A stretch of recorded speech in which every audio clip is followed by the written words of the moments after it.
May very well be a cat personality, integrity, empathy, and loyalty shirt refloated. The pinnacle of the Canal Authority stated. After 6 days, the huge container ship that was blocking the has been freed. The enormous vessel headed towards the Nice Bitter Lake, a large stretch of water midway between the north and south ends of the canal. The place it is going to be inspected, stated Evergreen Marine Corp, a Taiwan-based transport firm that operates the ship. Ship shifting to Bitter Lake to be inspected. A picture posted. A cat personality, integrity, empathy, and loyalty shirt. Tank top, V-neck, sweatshirt and hoodie. Tank top, V-neck, hoodie, sweatshirt.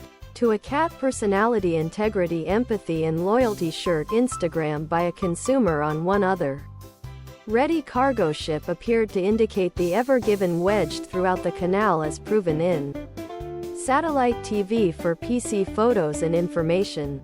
The Suez Canal Authority additionally will examine the place the vessel ran aground to see whether it is secure for transport to renew via the waterway and clear a site visitors jam of ships ready to enter.